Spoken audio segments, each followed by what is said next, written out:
فأنا ناصح لإخواني بالصدع بالحق تبيض وجوههم. السكوت في مسألة الحزبية يضرها، فاصدع بما تؤمر وأعرض عن المشركين. سلامي على دماج ورجالها والشيخ يحيى ودار العلم يا سعد بانيها. Qala al-Imam, qala Fadilatul Syekh Abdullah Al-Bassam rahimahullahu taala, ma yustafadu minal hadis, apa faedah yang diambil dari hadis ini, yaitu syarah hadis yang ke-386 dari Umdatul Ahkam. Hadis siapa itu? Yaitu Abdullah bin Umar ibn al-Khattab radhiyallahu anhuma. Yang pertama, tahrimu qtina'il kalb. Diharamkannya memelihara anjing. Wa naqsu ajri sahibihi, dan juga diambil faedah bahwasanya pahala pemilik anjing tadi akan berkurang kulla yaumin qiratain, setiap hari 2 qiraat. Wa huma qadrun azim, ini adalah kadar yang besar. Ya, untuk pahala kita dijamin mendapatkan pahala saja tidak. Kita tak tahu amalan mana yang menyebabkan yang kita telah diterima oleh Allah dan mendapatkan pahala. Ini bagaimana setiap hari berkurang pahalanya 2 qiraat. Indallahi ta'ala ilmuhu wa mablaghuh. Hanya di sisi Allah Ta'ala lah ilmunya dan puncaknya atau penghujungnya, ya penghujungnya. Yaitu ulama berselisih pendapat qiraat itu seperti apa? Apakah dia adalah mata uang yang di Mesir, atau menunjukkan nilai yang kecil, mata uang yang kecil yang dipakai oleh orang Arab di masa lampau, ataukah qiraat itu adalah gunung yang besar atau gunung Uhud atau apa? Terjadi perselisihan. Makanya beliau mengatakan yang pasti tatkala Nabi mengancam dengan ancaman yang berat, berarti bukan pastilah yang dimaksudkan bukan sekedar duitnya hilang sedikit atau pahalanya hilang sedikit seperti mata uang yang kecil-kecil, bukan dinar dan dirham. Bukan, pasti bukan yang seperti itu, tapi kadar yang besar agar orang berhenti dari melakukan itu. Cuma besarnya seperti apa satu qiraat untuk hadis yang ini hanya Allah yang tahu. Yang kedua, wa man'u iqtinaihi. Bagusnya masdar ya. Man'u iqtinaihi. Cuma kalau iqtinaihi berarti hamzahnya tidak boleh di atas wawu, tapi di atas apa? Garis, atau dipanggil ya di atas garis. Baik. Dan dilarang untuk memelihara anjing. Lima fihi minal mafasidi wal madharri katsirah, karena di dalamnya ada kerusakan-kerusakan dan ada bahaya-bahaya yang banyak.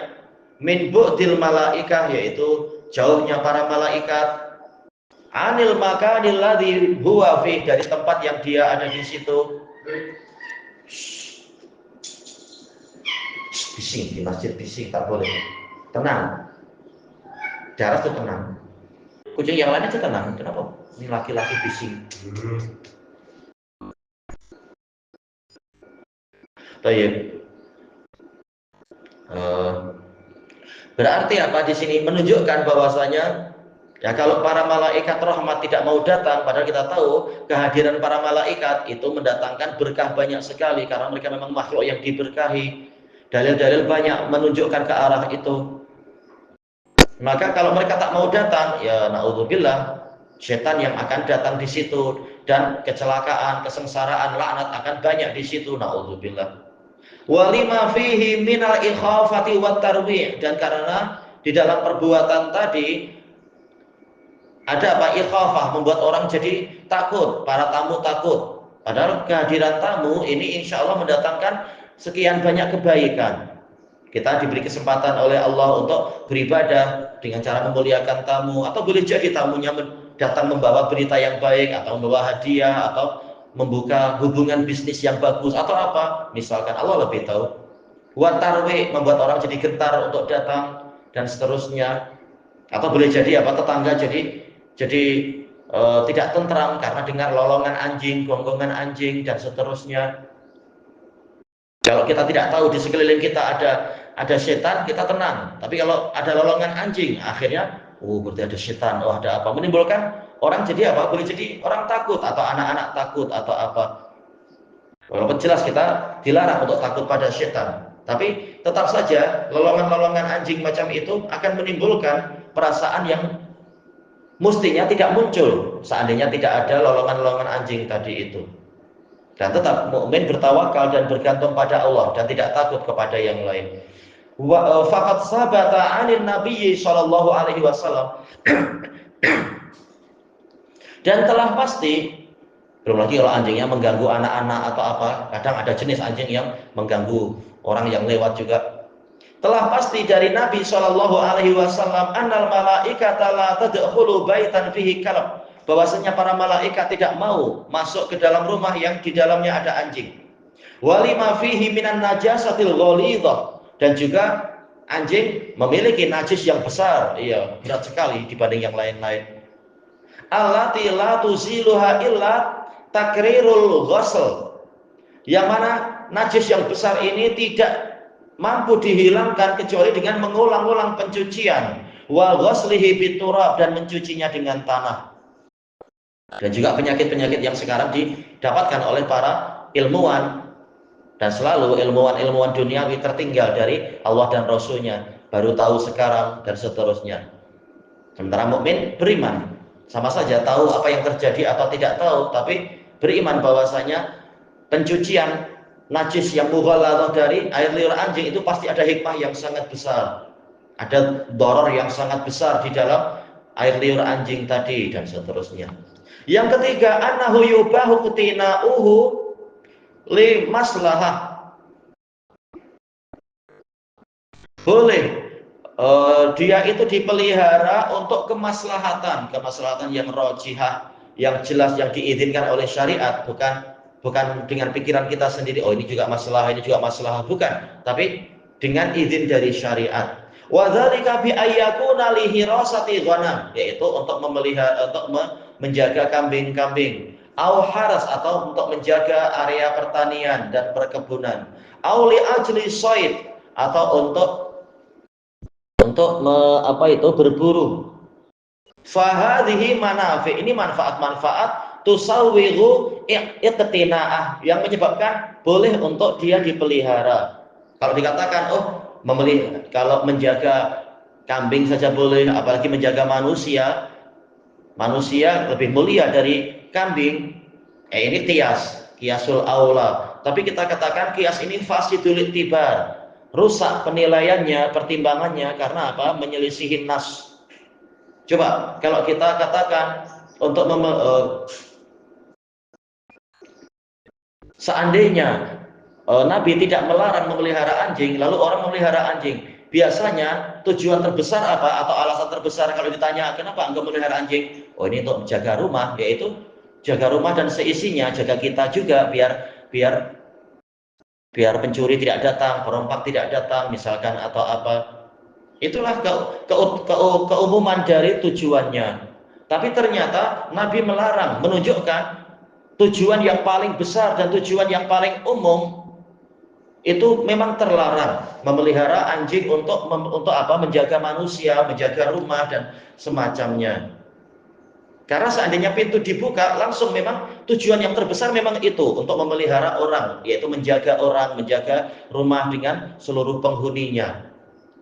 Nah, tatkala Nabi melarang, menunjukkan tujuan yang terbesarnya memang ditutup di situ. Makanya yang diizinkan hanya apa yang diizinkan saja, yang disebutkan dalam hadis tadi. Nabi mampu untuk mengatakan kecuali untuk menjaga kambing, menjaga area pertanian, dan menjaga manusia baru boleh. Nah, kalau seperti itu tidak tersisa larangan, tak perlu ada pengecualian. Karena memang tujuan terbesar adalah ini. Tujuan terbesar orang memelihara anjing memang justru adalah untuk menjaga orang-orang itu sendiri, diajak pergi sama-sama biar tidak dikacau orang misalkan atau apa. Nah, kalau memelihara anjing untuk menjaga manusia itu boleh, berarti tak ada gunanya sudah. Tak ada yang tersisa larangan dari memelihara anjing sama sekali. Baik, maka yang betul adalah yang diperkecualikan hanya itu, tak boleh dikiaskan ke manusia. Kalau dikiaskan ke manusia, yaitu boleh anjing dipelihara untuk menjaga manusia juga, menjaga kami. Berarti tak ada yang tersisa untuk pelarangan itu. Sementara Nabi terang-terangan melarang dan ancamannya, dan Nabi bukan membuat sendiri, ini dari Allah. Allah yang mengurusi pahala, bukan Nabi yang mengurusi pahala. Nabi mengkhabarkan. Ternyata dikatakan di situ akan mengurangi pahalanya setiap hari 2 qirat, menunjukkan betapa besarnya ini. Maka tak boleh dikiaskan kepada pemeliharaan menjaga manusia, menjaga rumah dan seisinya dan seterusnya. Tak ada kias di sini.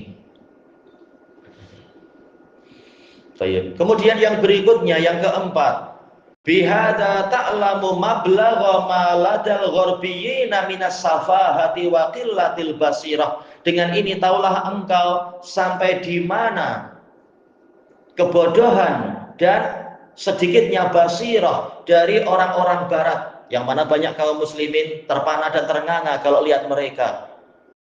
Kalau orang barat memelihara janggut, dibiarkan saja kerja di sektor-sektor perkantoran dan seterusnya. Tapi kalau muslimin yang memelihara janggut, dipermasalahkan oleh muslimin sendiri.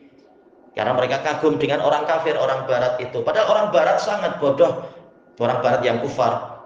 Dan sangat kecil basirahnya. Mereka kafir, mereka tak tahu masalah bersuci dari najis. Dan mereka biasa bergelimang dengan najis. Dan pikirannya juga najis. Tapi malah banyak dikagumi. Kata Syekh di sini, itfutinu biqtinaiha li ghairi faidah, karena mereka terfitnah dengan memelihara anjing tanpa ada faedah, seperti yang diceritakan oleh para sahabat kami yang di Amerika dan di British itu. Banyak orang-orang kafir di tempat mereka memelihara anjing dan memberikan makan anjing dengan makanan yang mahal, lebih mahal daripada makanan-makanan manusia. Iya, terlampau terfitnah, terlampau mengagungkan hewan tadi. Padahal faedahnya tak seberapa, bukan untuk memelihara kambing-kambing, bukan pula untuk memelihara area pertanian, tapi ya untuk jadi anggota keluarga di dalam rumah, atau untuk menjaga rumah di depan misalkan, dan seterusnya. Sekitar faedah-faedah yang tidak terpandang di dalam syariat yang suci ini. Wa yut'imunaha ahsana ma'kul, memberikan makanan kepada mereka dengan makanan yang paling bagus. Wa ya'tanuna biha bitaghsil, mereka sangat memperhatikan anjing tadi dengan memandikannya, wa tanzif, membersihkannya, wa ghairi dzalika, yang selain itu, bahkan pakai shampoo-shampoo yang khusus dan seterusnya. Terlalu memanjakan anjing itu. Dalam keadaan syariat melarang. Kalau syariat tidak melarang, ini tak masalah, tapi syariat melarang. Wa yulabisunaha, memberikan pakaian khusus untuk anjing itu. Padahal Allah menciptakan semua makhluk dalam keadaan jelas apa? Allah memberikan, yaitu Allah juga memberikan mereka kemampuan untuk bertahan hidup dari situasi-situasi yang ada di sekeliling mereka. Tak perlu kita manjakan sampai memberikan pakaian. Nanti hari raya ada pakaian sendiri misalkan, atau kalau orang kafir ya waktu Natal ada pakaian sendiri, ada topi khusus. Na'udzubillah, ini terlalu berlebihan. Bukan berarti kita tidak boleh kalau ada hewan yang kedinginan. Bukan berarti kita tidak boleh menolongnya. Boleh. Bahkan wajib menolong. Tapi tak perlu kita sampai memelihara anjing-anjing tadi. Adapun beramal soleh, sudah ada dalilnya menunjukkan boleh memberi makan, memberi minum, melindungi. Yaitu melindungi dari kesejukan. Bukan tapi tanpa dimasukkan ke dalam rumah kita. Untuk yang anjing-anjing itu. Wa yuqabbilunaha, menciuminya. Fahal ba'da hadza min safah, apakah ada kebodohan setelah ini? Padahal najisnya najis yang mughalladah. Dan boleh jadi penyakit-penyakit akan masuk ke dalam pikiran dia, ke dalam benak dia, ke dalam badan dia, ke balik kulit dia, dan seterusnya. Makin banyak hospital, makin banyak rumah sakit, tapi orang yang sakit bukan semakin berkurang, malah semakin banyak. Bukan mustahil, ini adalah bagian dari berbagai pelanggaran syariat yang dilakukan sehingga hasilnya seperti itu. Bukan makin banyak orang sehat, malah makin banyak orang sakit. Wal ajab anna mithla hadhil adat, yang mengherankan adalah bahwasanya tradisi-tradisi seperti ini, wal a'malil qabihah, dan amalan-amalan buruk ini, syarat ilal mustaghribina minna, menjalar kepada orang-orang yang pergi ke barat dari kalangan kita, yang suka bepergian ke Eropa, ke Amerika dan semacam itu, atau bekerja di sana, akhirnya tertulari budaya-budaya busuk itu tadi. Minal imma'at al-muqallidin, sikap imma'at yaitu ini ma'an nas, dikatakan imma'ah seperti kata Ibnu Mas'ud, la takun imma'ah, la takun imma'ah, yaitu apa? In kana nasu kadza ana ma'ahum.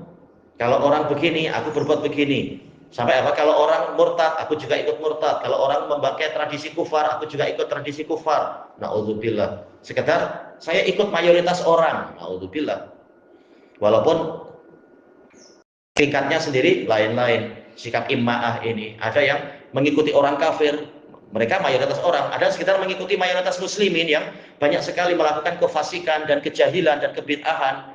Sekedar lihat jumhur orang seperti apa, jumhur orang yang saya sukai seperti apa. Ini muqallidun.